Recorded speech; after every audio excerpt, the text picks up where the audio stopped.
Welcome to the bonus show. We learned yesterday during our live stream of the Supreme Court confirmation hearings of Judge Ketanji Brown Jackson that the former Secretary of State Madeleine Albright has died at the age of 84. Albright was the first female U.S. Secretary of State. As you may recall, she was followed by, well, let's see, Condi Rice was Secretary, right? Or was she Secretary of Defense? Now I don't remember. No, she was Secretary of State. Yeah. Oh, yeah. And then, of course, Hillary Clinton as Secretary of State. Those are the three, right? Female Secretaries of State, if I recall correctly. Up until now, but I'm sure many more will come and will follow the place of Madeleine Albright and others. Indeed. And Albright, I mean, listen, I found Albright to be a fascinating historical figure, an historical or ahistorical figure. Really, she was both. She was such a big personality that I would say she was both.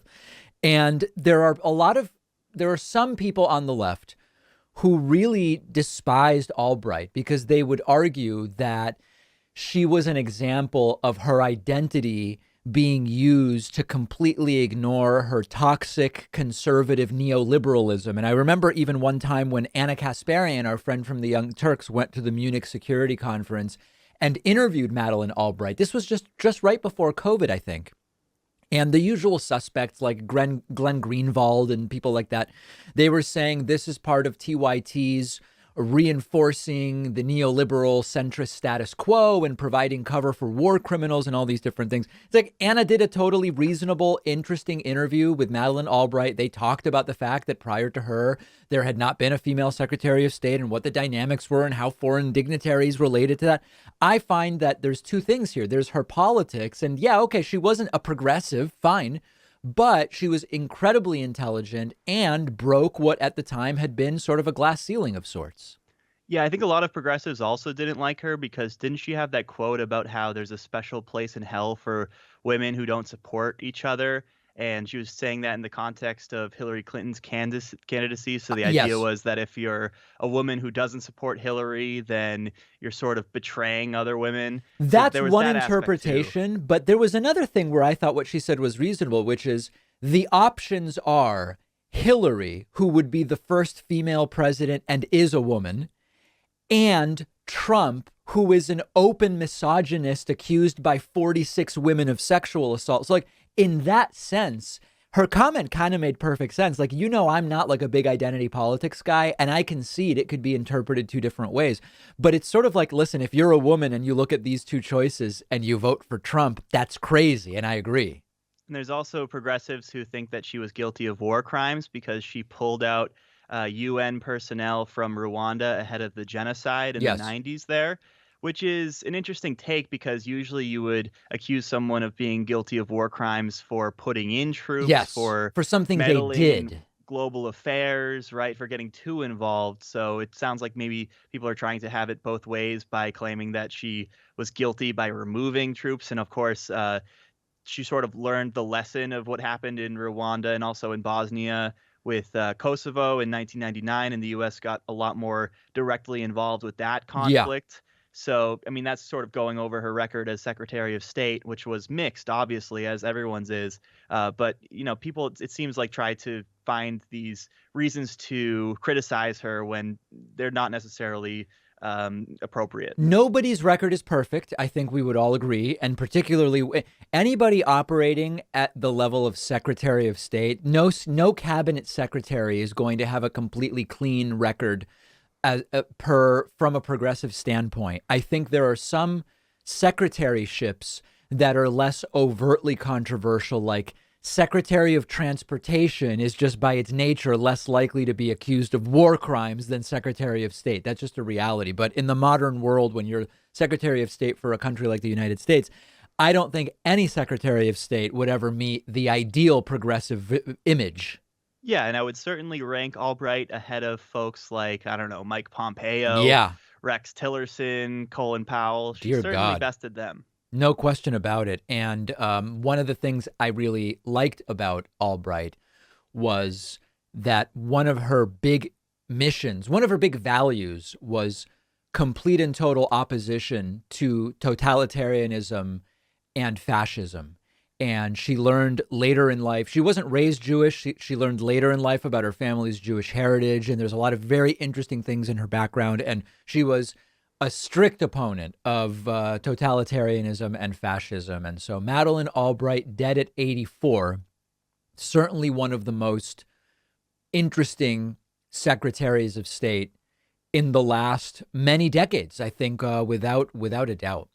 Speaking of folks and health issues, we are really starting to wonder what's going on with Justice Clarence Thomas. Late last week, we learned that Supreme Court Justice Clarence Thomas, one of the 6 right-wing justices on the court, had been hospitalized. And we were told he is hospitalized for an infection and is receiving antibiotics. And of course, that signals it's not COVID, because although some people take antibiotics for COVID, it's not actually indicated, and antibiotics would not be given if he had COVID by normal, real doctors in general.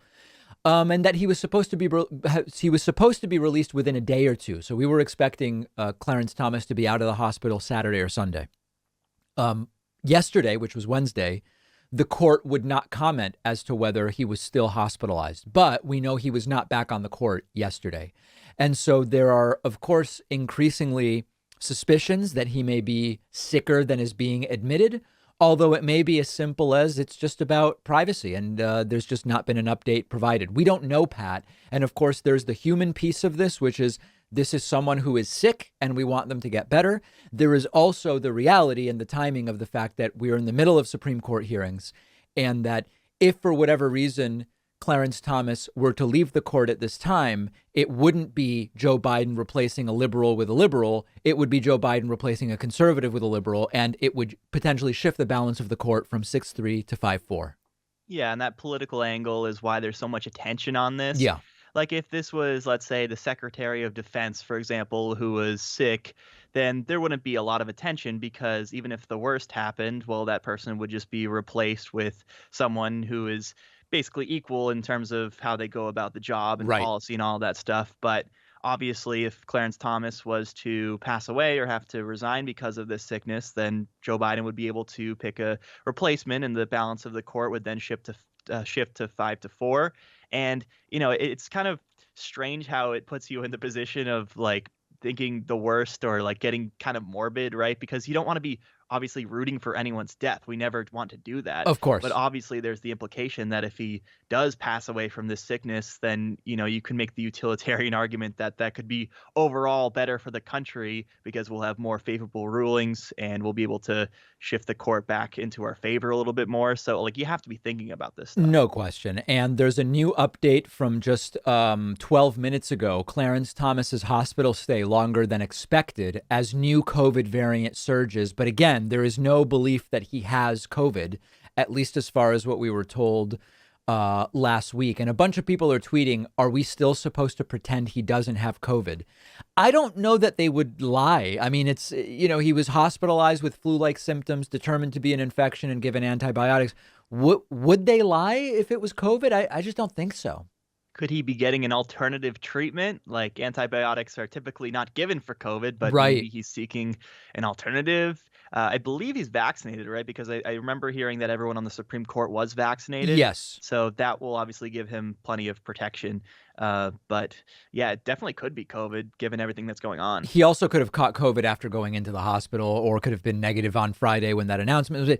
We don't know. But this is starting to get to where we would say we are basically on day 7 of him being in the hospital. We're in the 7th day. And there are political questions understandably being asked. This is it's kind of a weird story, but it's kind of not, because we know Trump is very childish and capricious. Trump has unendorsed Alabama Senate candidate Mo Brooks. Mo Brooks recently said Republicans need to get past the 2020 election, which is basically like saying Trump's got to stop talking about it was stolen. Even if Mo Brooks believes it, Mo Brooks may well believe Joe Biden didn't really win or not. It doesn't really matter. It's not the point. Mo Brooks accurately assessed that it's bad strategy for Republicans to keep talking about 2020. And Trump lost it and put out a statement saying that Mo Brooks has gone woke and that he that it's wrong to put the election behind them because it was rife with fraud and irregularities and on and on and on. So he has been unendorsed, Mo Brooks has. And I guess he relatively quickly updated his Twitter profile and his website and all sorts of stuff to remove pictures of him with Trump. This to me, Pat, is just a story of how childish Trump is. And we know Trump doesn't really care about other people. He doesn't care about his voters. He spent his life trying to stay away from people like his voters in his country clubs and whatever in Queens and New York City and all of this stuff. When he no longer had a use for his followers, he just kind of abandoned them. And if he needs them again, he'll go back to them. But Trump doesn't care about other people. Well, yeah, of course. And it's funny how benign this criticism was. It Yeah, wasn't like Mo Brooks was saying, "Oh, Joe Biden legitimately won and there wasn't voter fraud." He didn't go that far. He which is just said, true. But yeah, he just said we need to move on from this, and voters in 2022 and 2024 may not care about this issue that much, and so we should be a little bit more forward thinking. And that was enough for Trump to drop him. yeah, I also love how Trump called him woke, because that's sort of like a catch-all term. Like, this yeah. has nothing to do with wokeness or identity politics or anything like that. This is a completely separate issue. But for whatever reason, Trump and other Republicans, whenever they disagree with someone, they can just say, "Oh, they've gone woke." Or they're a And rhino is another one, a Republican in name only. yeah, but I mean, the woke thing I think is a little bit more funny because that actually has a separate meaning, Yeah. right? So there's that. And then also, this may have to do with Trump's endorsement record, because Mo Brooks was polling at a distant third place. And apparently, Trump cares deeply about who wins and who loses after he endorses Of them. course. And maybe he figures, okay, well, if Mo Brooks is destined to lose this thing, then I should back out while I still can. Maybe there's that. Maybe there's that factor at play, but I don't know if Trump actually cares about the endorsement record itself, because whether it's good or bad, he's He'll just just going to lie say it was about it. good. Yeah, Yeah, he'll just just lie say it's a about it. great record. Yeah, no matter what. That's so funny. Mo Brooks has said before that after the election, Trump came to him and made some impossible requests, including asking Mo Brooks to rescind the 2020 election, to remove Joe Biden from the White House, and to put Trump back in and hold a special election. And it's like, well, obviously Mo Brooks can't do that. Well, yeah, that's a big ask, especially Yeah, for just one member of Congress, right, when you don't even have the majority. Like, right. it's not even like Republicans were in charge of the House of Representatives at that time. It's not like Mo Brooks could do that. So, yeah, that's quite the ask from Donald Trump there. And I tend to believe that Mo Brooks is right in his account that he actually did that. I'm curious. Trump has two rallies coming up. He has a rally this Saturday in, wait, hold on. March 26, 2022, Trump rally. This Saturday, it's in Florida, I guess. Hmm. And then April 2nd, he has a rally in Detroit. So I'm curious to see to what degree Trump attacks Republicans who are increasingly, they're not really even against Trump. They're just saying it's not great strategy to keep insisting the 2020 election was stolen when we're trying to win 2022, which they're right about. I'm curious to see how much Trump's rallies now consist of attacking Republicans as much as they consist of attacking Democrats.